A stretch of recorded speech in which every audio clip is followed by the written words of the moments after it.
मोदी जी को बड़े चाव से देश का प्रधानमंत्री बनाया था, लेकिन मोदी जी ने हमें ताली थाली के अंदर भगा करके देश का सत्यानाश कर दिया। अभी भी तो बनाओगे आगे? सुन तो लो, आगे 8 महीने हमें दिल्ली के बॉर्डरों पर बैठे हो गए और हमारे 550 से ज़्यादा किसान शहादत दे चुके हैं।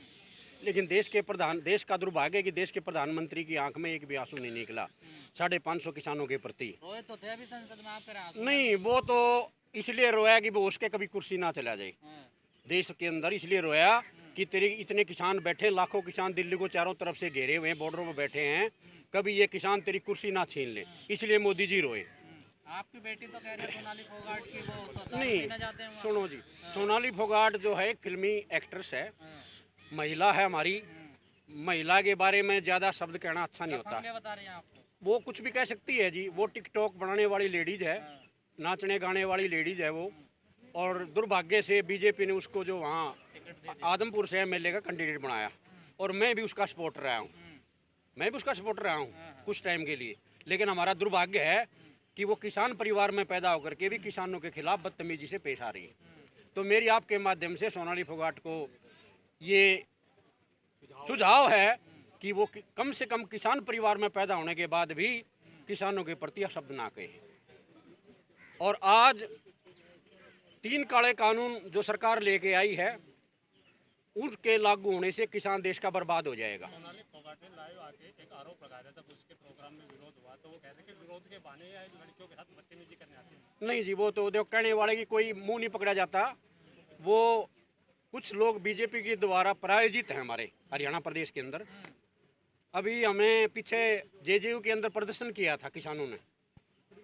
रोहतक के मंत्री रहे हुए, पूर्व मंत्री रहे हुए जो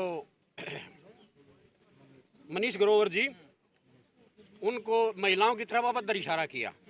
मैं खुद वहाँ 3 दिन बरसात के अंदर 1.5 फुट पानी के अंदर बैठा था और मैंने प्रशासन से भी, लोगों ने भी ये कहा कि प्रशासन अगर वो मनीष ग्रोवर माफ़ी मांग लेता तो बातचीत का सुलझाड़ा होता। हमारी परंपरा रही है पुरानी खापों की, अगर हमारी पंचायतों के अंदर कोई आदमी माफ़ी मांग ले तो हमारी पंचायतें उसको माफ़ कर देती हैं। लेकिन उस आदमी ने माफ़ी मांगने के लिए 3 दिन रोहतक के अंदर लगा दिए और माफ़ी भी कम मांगी जब वो किसान संगठनों ने, संयुक्त किसान मोर्चे की तरफ से महिला पंचायत की रोहतक के अंदर घोषणा हुई तो बीजेपी के पैर नीचे से निकल गए। लेकिन सरकार अभी भी हमें लग नहीं रही कि बैकफुट पे हो। उसके मंत्रियों के नेताओं के बयान तो आ ही रहे हैं, कोई मवाली कह रहा, कोई कुछ ऐसा है जी, हाँ। राज का नशा बहुत बड़ी चीज़ होती है। राज रावण का भी था नशा, रावण को भी बहुत नशा था, लेकिन उसको ये नहीं पता था कि तुझे इस तरह से जाना पड़ेगा। वही मोदी जी को एक अहंकार हो गया। मेरे एक देश के उद्योगपति से, मैं नाम नहीं लूँगा, बात हुई थी, कहने लगा जी, मैं बोला भाई बताओ राज कैसा चल रहा है? कहता जी हिंदुस्तान में रहने के लायक ये देश नहीं है, हम उद्योगपति हैं, हमें यहाँ से पलायन करना पड़ेगा क्योंकि यहाँ हिंदुस्तान में सिक्योरिटी नाम की कोई चीज़ नहीं है, कोई सिक्योरिटी नाम की चीज़ नहीं है। आम किसान की सिक्योरिटी कहाँ से होगी? जो करोड़ों अरबों रुपए की यहाँ इंडस्ट्री लगाए बैठे हैं, वो अपने आप को सिक्योर नहीं मान रहे। हम तो साधारण किसान हैं, गाय की कोई सिक्योरिटी नहीं हो रही। गाय के नाम के ऊपर एक ड्रामा देश के अंदर रचा जा रहा है, जिस तरह राम मंदिर के अंदर। राम आज से नहीं था, हमारे बड़े बुजुर्ग, मैं 62 साल का होगा, मेरे पिताजी 85 साल के हो गए गुजरे, तो देश के अंदर जब किसान हल जोड़ता था ये कहते थे ले राम का नाम। गेहूं की फसल काटते थे, हम कहते थे ले राम का नाम। और कोई भी कार्य करते थे ले राम का नाम। राम को इन्होंने जय श्री राम बढ़ा दिया। देखो मजेदार बात, राम को जय श्री राम बढ़ा करके करोड़ों रुपए चंदा खा करके जय श्री राम बना दिया अयोध्या के अंदर। जी डी गलती, उसकी बहुत बड़ी खामियाजा आज भुगत रहे ना, सड़क पे बैठे हम। आज देश का किसान मोदी के जय श्री राम के नारे में, हिंदुत्व के नारे में बहकाई मारने के बाद आज सड़कों में बैठना पड़ रहा है ना। हमें नंबर 2, एक मिनट बोलूँगा, जो हमारे बीच में हिंदू मुसलमान करते हैं, आप मीडिया के लोग हो, जितने बीजेपी के लोग हैं उनकी सभी लड़कियां मुसलमानों नेताओं के साथ शादी की हुई है। तो अगर मुसलमानों से खतरा है तो आपके मीडिया से मैं पूछना चाहता हूं, तो मुसलमानों को लड़कियां क्यों दी बीजेपी वालों ने? ये सिर्फ लड़ाने के लिए, हिंदू पाकिस्तान इंडिया करने के लिए, चीन हिंदुस्तान करने के लिए एक राजनीतिक स्टंट है जी। आने वाला ये हो रहा है कि हिंदुत्व के सहारे बीजेपी लड़ेगी, विकास की भी बात करेगी, पर हिंदुत्व ही मुद्दा होगा। हिंदुत्व मुद्दा नहीं है जी, हिंदुत्व मुद्दा ले आएंगे। हरियाणा में भी ये कई चालें चल रहे हैं, जाट नॉन जाट का झगड़ा हरियाणा के अंदर लाने की बड़ी कोशिश कर रहे हैं। काफी प्रयास है, लेकिन उसमें सफलता नहीं मिली। क्यों? अगर सर बीजेपी आपकी बार जाट चेहरा ले आए हरियाणा में तो वोट दोगे क्या? ऐसा है जी, वो तो 36 बरादरी का नेता जिसको मानेगी उसको वोट देंगे। जाट का क्या मतलब है? 36 बरादरी के लोग उसमें है शामिल। सरकार में जो भी लोग खड़े होंगे, मैं जाट की बात नहीं करूंगा, लेकिन मुख्यमंत्री कोई भी हो सकता है, जाट भी हो सकता है, गैर जाट भी हो सकता है। लेकिन सरकार ये चाहती है कि जाट और गैर जाट का हरियाणा के अंदर मुद्दा बनाया जाए, लेकिन वो लोग समझ चुके हैं इस भाषा को। मुद्दा तो बना हुआ है। नहीं, अभी कोई मुद्दा नहीं गांव में। खट्टर को आप पाकिस्तानी बता नहीं, ऐसा है जी। देखो, जो देश का बंटवारा 1947 में हुआ, कुछ लोग हमारे मुसलमान भाई हिंदुस्तान पाकिस्तान में गए, कुछ जो है पंजाबी लोग पाकिस्तान से हिंदुस्तान में आए। और मैं आपको बता दूं, जंग इलाका है पाकिस्तान के अंदर, जो बहुत लड़ाके लोग हैं पंजाबी।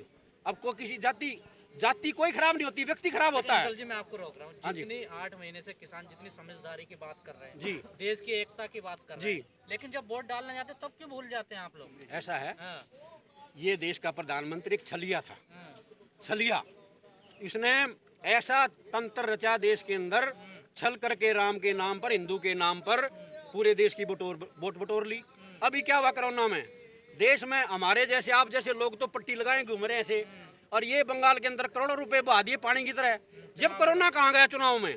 इनसे पूछना चाहता हूँ मैं आपके माध्यम से कि बंगाल में जब करोड़ों रुपए बहा रहे थे ममता को हराने के लिए, तो उस टाइम कोरोना कहाँ गया था? लेकिन सर किसानों को 9 महीना चल और एक किसान बता दो मीडिया के माध्यम से कोरोना से मरा हो? सर 9वां महीना चल रहा है, जी, किसान आंदोलन चल रहा है। चलते जी, हुए। जी।